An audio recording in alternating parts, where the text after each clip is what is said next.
you can find the money for a home birth. I promise you. You just will have to say no to some other luxuries. Mm-hmm.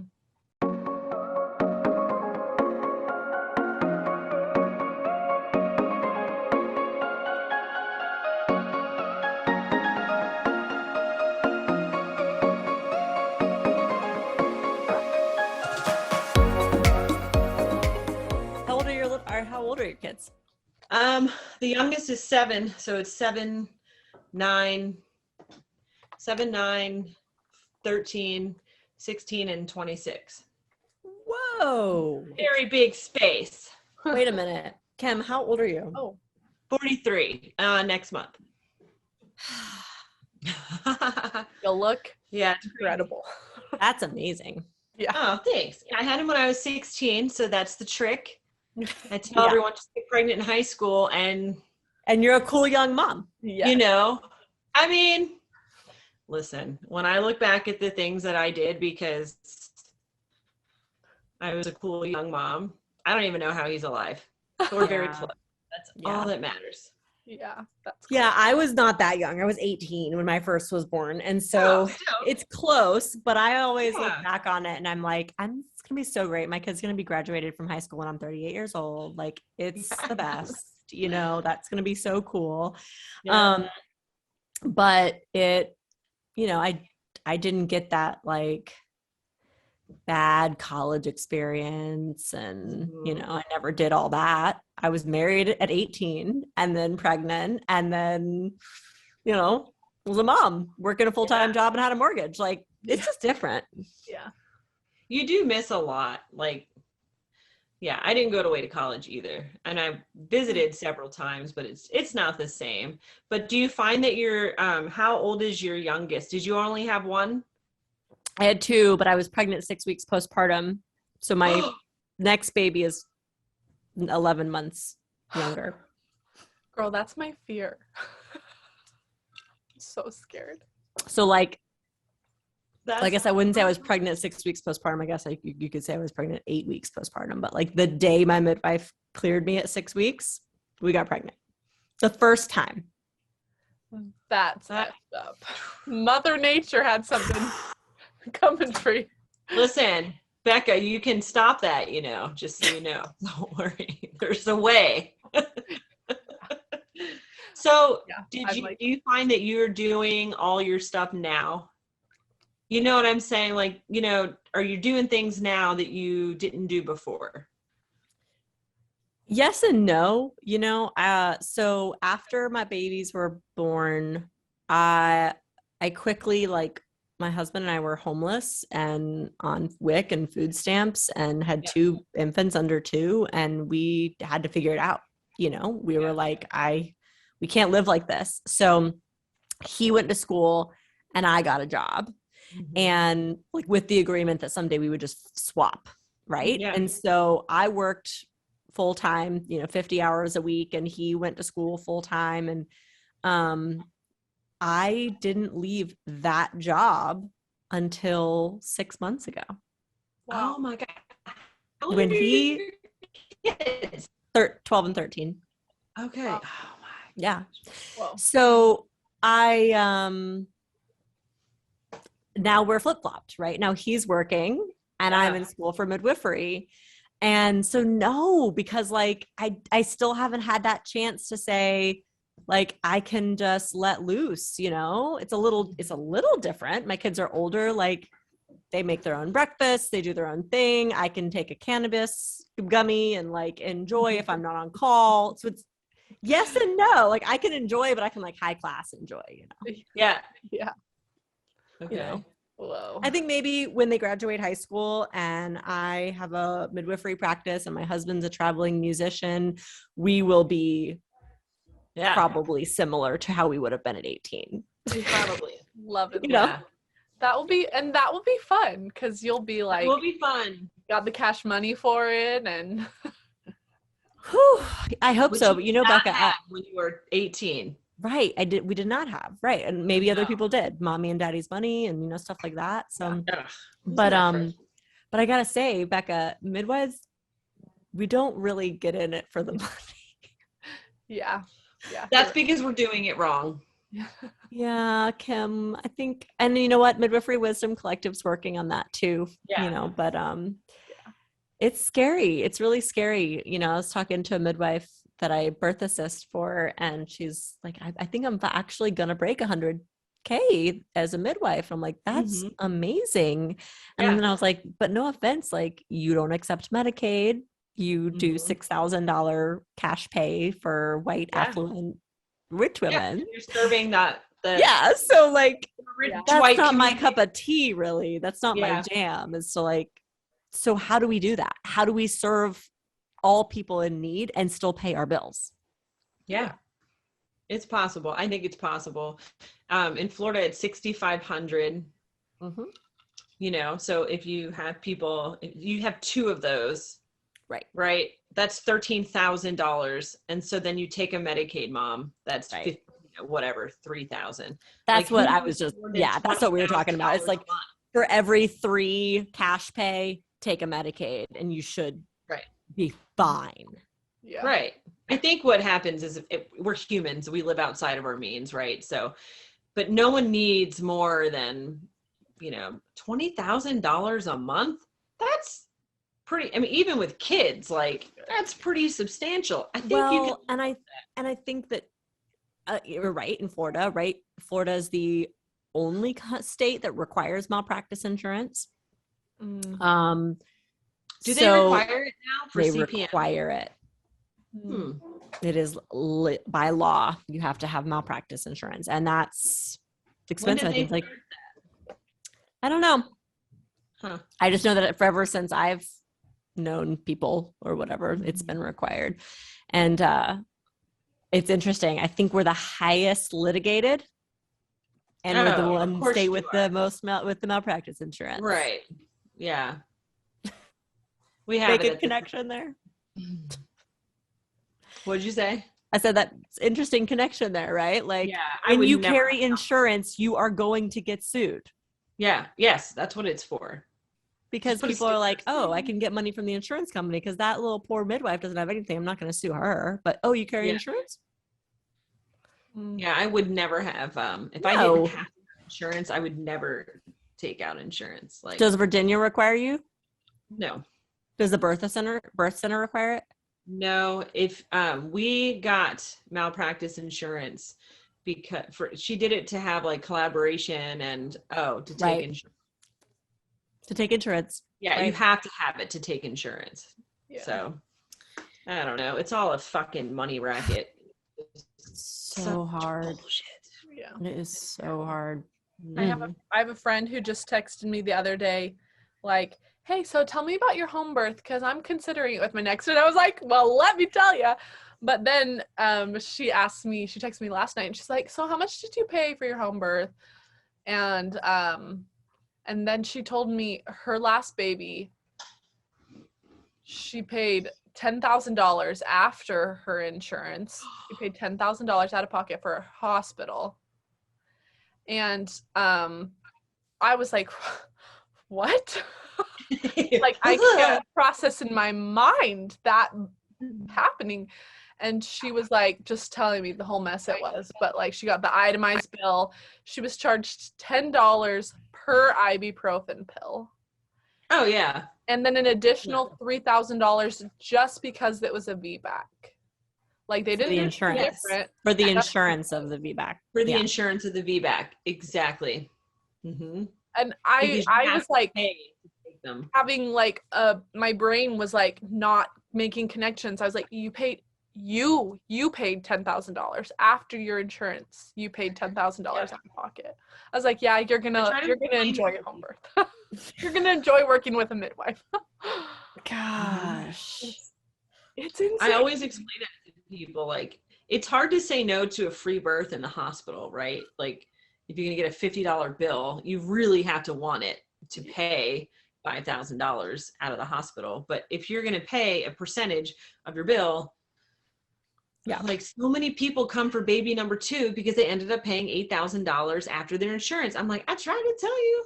Yeah. Well, and even on that regards too of of the free hospital birth. I think that, and this is definitely opinion. So if we use this in the recording, opinion, but opinion, not fact, not midwifery. I'm going to fact check this. Go ahead. Right. When I worked for a big company, I used to put on my Facebook, my posts are my own opinion and not of any entity that I work for. Anyways, so, people find the money if they really want it. You guys, like, they paid for their wedding. Yeah. They paid for the crib and the nursery and the baby wipe warmers and the strollers and the onesies and the swaddles and the pumps and you can find the money for a home birth. I promise you. You just will have to say no to some other luxuries. Mm-hmm. I think there are some people out there that don't have it. Like, there was a point in our lives where if my midwife didn't let me work it off, I would not have done it. I mean, I would have done it unassisted with people that I trust. Yeah. But what about like family? You know what I mean? But they were birth workers. I think there are some people who don't have it, but the majority of people wanting out of hospital birth, yes, they can stop going to Starbucks in the morning. Yeah. For one. How fast that adds up, seriously. Or ask for, if it's really dire and you know that you're going to get, obstetrically raped and abused in a hospital and you really want a home birth, you'll ask family. You will. If you really, really, truly believe in it and want it, you'll maybe ask family or go to an Advance America for the first payment, or, you know what I mean? Like, there are some Advance America. It's like a payday loan.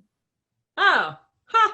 And you have time to pay it back, but like, it's just like, again, like you can, like, I barely could either, but we figured it out. We figured it out. I did. I worked for the midwife. I was her receptionist afterwards. Yeah. I had to work. I worked mine off too. And thank God, because otherwise I would have been like, well, I don't know. I don't know what I would have done. I say unassisted, but I'm not a big fan of that. So maybe not. I don't know. Not that there's anything wrong. Opinion with unassisted. Opinion. Yeah. Not saying that. I'm saying it's not for me, personally. You mean you birthing unassisted you wouldn't do? No, I would not birth unassisted. No. The more that I learn, the more births I attend, the more babies I resuscitate, and the more moms that try to bleed to death. No, I would never have an unassisted birth, and nor would I encourage anyone that I care about to have an unassisted birth. And I know it's done. Sure. Yeah. I was just having this discussion with the midwife the other day, because I told her if I ever got pregnant, I would birth unassisted. And she's like one of my best friends, and she's the midwife I work for. And she's like, what? Like, hello, right. And I'm like, you are bound by laws here that I would never put you in front of, that I would never put against you. If my baby were breech, if I had, a little bit of transient tachypnea after 4 hours postpartum, if I had, and you were present, I'm not going to go. So you're in Florida, right? Yeah. Yeah. Your laws are like, and so it's kind of like having a registered licensed midwife. I'm saying this as someone who is literally going to school to be a registered licensed midwife. Okay. So it's not like it's that. There are some systems that are against autonomy for the family. And I would feel unsafe having a licensed midwife in the state in which they have to call EMS on me if I say no. That is not okay with me. Yeah. And it's, but like you, I have seen the resuscitations. I've resuscitated babies and saved hemorrhages and resolved shoulder dystocias. And I'm not going to be of sane mind to have to midwife myself and be a birthing person. I know, but I'm more afraid of the system forcing me and my family to do something that I'm against than I am resolving a low risk issue. Yeah, I would have a group, I think. One of the biggest like intense moments of my entire career ever, and it was like it's in my book. It's like it was so like is I transferred a mom after a very long labor, and we did everything. You could see the baby. The baby was coming. The baby wasn't coming. So she needed a C-section. She actually had, you CPD. know, yeah, actually like legit. So we did all of the things. And as she's like preparing for her C-section, she goes, well, what would have happened if I did this on my own? What would have happened 100 years ago? And the doctor goes, well, you would have died. And I said, yeah, pretty much. But it was just like, you can't do everything. Like I cannot, not all babies will come out of all vaginas. Right. And it was so, I don't know why it was so intense for me or scary or sad or whatever, but I've had people say, it's your fault my baby didn't come out because my chiropractor, I love chiropractors, but my chiropractor said all babies come out of vaginas, or my whatever, you know, my mom says that all babies come out of vaginas, and it's like, they don't though. And they do die. Yeah. It is hard, you know. Yeah, I mean, we were just talking about this with the whole, like, I didn't know I was pregnant, and like the way you expect pain if you're told it's pain and this and that, but that so hyper natural, organic, woo-woo, granola, hippie witch belief of all bodies are meant to birth. He said hippie witch. Opinion. I love hippies. Opinion. I love them more when they're together. Yeah, hippie witch. That like this whole like all bodies are designed to give birth. Yes. Yeah. No, they're not. No. Opinion, but like some babies are meant to die. And some moms are not meant to birth. Yeah. Oh, so hard. And like if we were sitting in, I actually met Michel Odent and we were at lunch, and I like, you know, his whole thing is like a woman should go out into the middle of the woods and strap herself to a tree by herself and birth a baby with no one around her, right? And I'm like, back when we were cave people, like before we sat in chairs and rode on roads and had cell phones and ate processed food. Like, yeah, if I were like around a fire 24/7 and walking 4 miles a day, and maybe my hips would look different too. And maybe I would be able to squat differently, and maybe I could go out by myself and birth my baby alone, and the physiology of birth would process. But like, we're not the same women we were. Yeah. No, and this whole like attack on the constant attack that a lot of, as you said, like, you know, like the free birthers. I don't even know what group it is, but it's like, I get trust birth, like absolutely trust it, but it's not the OB's fault that women aren't birthing vaginally anymore. You know, it's not like, we're not the same people anymore. I'm agreeing with you. We are not. We're not the same people. And you know, this kind of, Bekah, this goes into a little bit about that reacts that we did with Elke the other last one of those times where I said, unfortunately, most of the free birth movement is because their first birth in what they call captivity was probably with a really shitty midwife or a really shitty OB, where they did treat them pretty crappy, to be honest with you, and did something cringy that should never have happened. And it really pushed them to say like, not again, you know, like, because either they did something cringy or weird or gross, or they were like my situation where I'm like, you'll transfer me and I won't go, and you'll have to call EMS on me, and that will affect my cortisol levels and this and that. You know what I mean? And what if they unofficially attended you? You know, like there's still licensed medical providers in the state. So like, even if they were like in a space where someone started having a baby, because they're there, not they weren't like let's say she's on a bus. Plane. Yeah. And someone starts having a baby and she's not like their midwife, but she's in the space, she's still legally bound to do all those things, even though she's not like their attending midwife. She was just there. I don't know about the plane thing, but like She's on a bus. Okay, she's on the ground on a bus in Florida or at a beach, you know. Yeah, her license says that if you don't have stable vitals at the 4-hour mark postpartum, you need to transfer care to a higher level. And we sign AMA and say no. And the only way to really protect that midwife is to call EMS and have the person decline EMS.